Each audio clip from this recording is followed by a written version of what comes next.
Krishna. Hare So we have with us Bhakti, Rasayan, Sagar, Swami Maharaj. So it's very, very amazing and interesting, pleasing to the heart.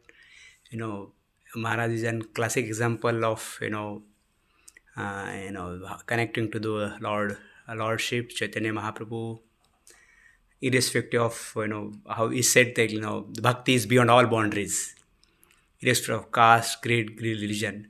So Maharaj will just introduce, being, I think, you born in Muslim family, and even after being born in Muslim family, how he got connected, it will be an inspiring story. Maharaj will start brief, and then we'll ask the nation. Maharaj, just brief connect how you got connected, and then brief about yourself. Yeah, my family belonged to Islam, and we believed in God always. But I was not happy with the restricted information on who is God, where he lives, what is he doing, and I was searching for this type of knowledge.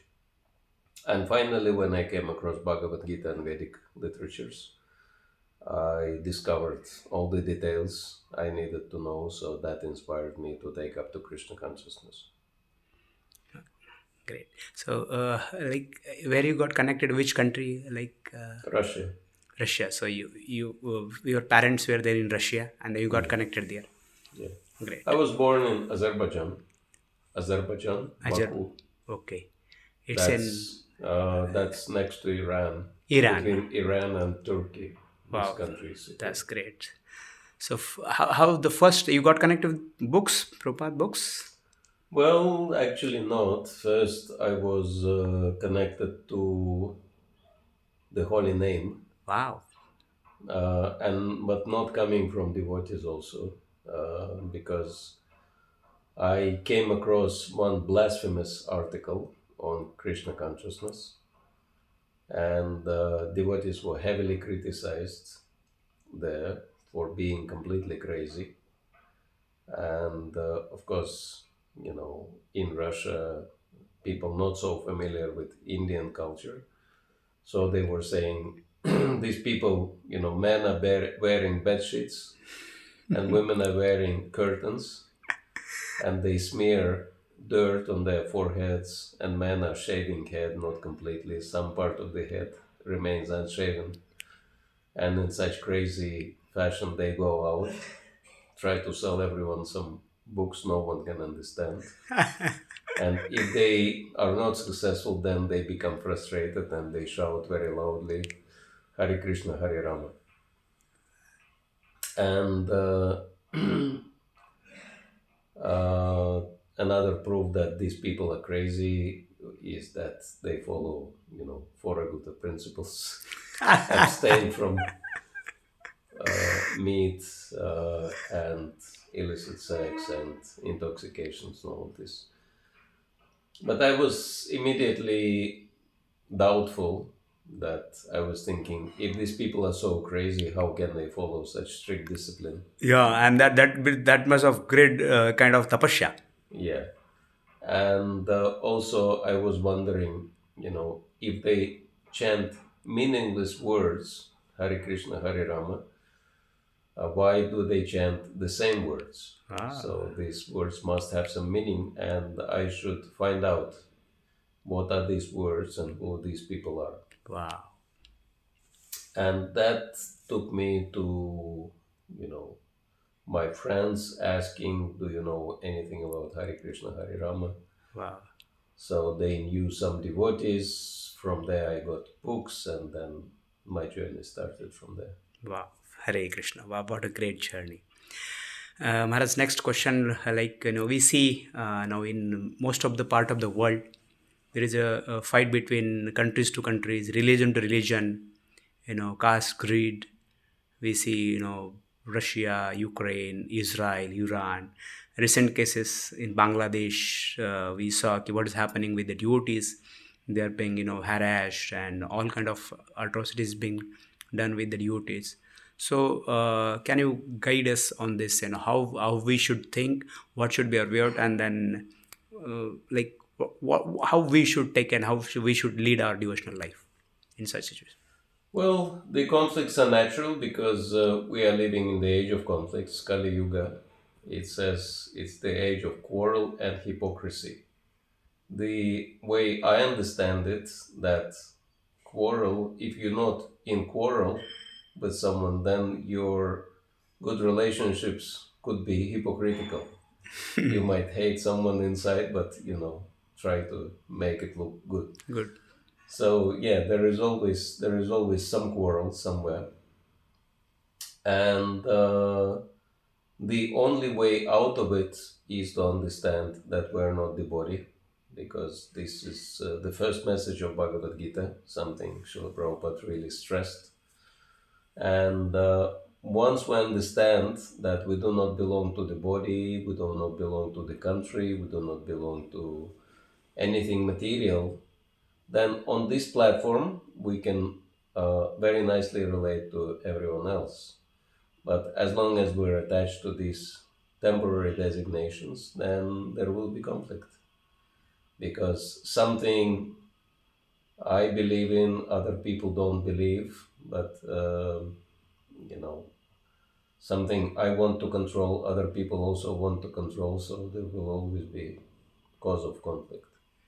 But if we understand that, God is in charge and we're all supposed to serve Him, rather than dominate and control, then there will be peace and prosperity. Wow, so amazing. So means we have to have a common center. Yes, Then only we'll have be peaceful and happy, absolutely. symbiosis living. Yeah, Other it will be just, trying to grab each others and then yeah. fighting, fighting, fighting. Yeah, and Krishna consciousness or bhakti is the only source which gives complete knowledge, full knowledge. That other religions, they only give partial information. That's why any intelligent man, regardless of religion or any other background, should take up to at least understanding bhakti. And once one understands bhakti, that will lead to practice. Okay, good. So thank you very much, Maharaj. Maharaj, since in the Bharatvarsha, the India, lot of population is Muslim also, and we see many times is fanatism, like each other, and it is also said. I'm not sure, but it is they say ki the kafir, the who if he is not Muslim, then he should not, he had don't right to live on, like that. It's been sometimes stated by the fanatic people. So what message would you like to give to the people who are using such kind of fanatism things out of their own contest, and they want to mislead the general people? Well, naturally, if there is conflict, then there is contribution from both sides. And as in any group of people, there are, nice people, and there are And yes, people good who people and bad people. Yes, are, yeah, very strange, maybe psychologically correct. damaged also. Yes. But when Srila Prabhupada was discussing the issue, he was actually blaming it on us rather than them. He would say that, where these Muslims came from in India, because they didn't come from Arabian countries. They are local. And these people, they used to be Hindus. But because they were so badly abused and ignored and exploited by Hindus, they were thinking we have no position in this society, so we should take shelter somewhere. And then they turned to Islam. So he would say that it's our fault that these our own people, they became Muslims because we mistreated them. Like, of course, caste brahmanas would,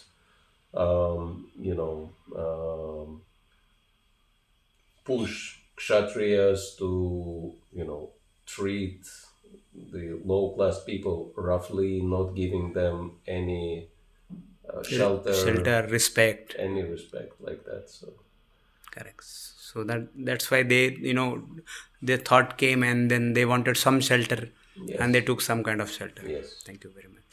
So, what message you like to give for the young generation? Because in young generation, that what we see now, irrespective to any religion card, now they have got crazy, drinking, smoking, IT industry, the software industries, irrespective to any religion. They don't want to follow any religion. Just they want to kind of so-called enjoyment. So, what message you like to give to them? Well, I think for Indian youth, it's really important to understand your heritage and your culture because your ancestors were ruling the entire planet, as Bhagavatam explains. And because I traveled 14 times around the world, Wow. Like and Prabhupada. Like Prabhupada also. you traveled more than me. Uh, and I've seen in many, many countries the evidence, very clear evidence that it was Vedic. You know, there's so many evidences. Like even in Indonesia, there are still Garuda Airlines, and Yes. in Thailand, there are kings are still Rama Yeah, kings, yeah, yeah, correct. etc.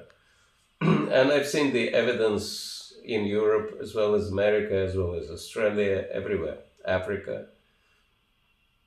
And so it's all true that actually the Bharatiyas, they used to Rule uh, rule over the world. rule the whole planet. Yes. So Bharat was actually Mahabharat, the great Bharat, right? India, yeah, great Yes. India. And it was because everyone was following very um, special culture, Vedic culture, and which was based on spiritual knowledge. Yeah. And now we can see that Indians, unfortunately, they try to imitate Western countries, which are really going nowhere. So very much degraded, even too hard to call it culture. It's rather lack of culture. So it's really low self-esteem that you have to have a little bit higher self-esteem and respect for yourself and for your great heritage. Study, understand this heritage and apply it in your life, and you will live the life which is as great as the life of your ancestors. Ancestor, like the Bharat Maharaj, the Right, Pandavas, and yes, yes. wow. Yeah, please understand what Srila Prabhupada said, that you actually have nothing to learn from Western countries, but you can teach Western countries something they don't know and they don't have, you can give them. Amazing, amazing, great. Hare Krishna. Thank you very much, Maharaj, for all your wonderful insights and sharing this wisdom, which is it is kind of coming in a Guru Parampara. That's very important, and we wish that all happy and blissful year ahead for all the people, and they take up the devotional service in the coming year 25. So Hare Krishna, thank you Hare very Krishna. much. Hare Thank you. Krishna, Hare Krishna, Krishna Krishna, Hare Hare, Hare Hare Rama, Ram, Hare Hare Ram, Rama, Ram Rama Ram, Rama. Hare Hare. Srila Prabhupada Ki ki Jai. jai.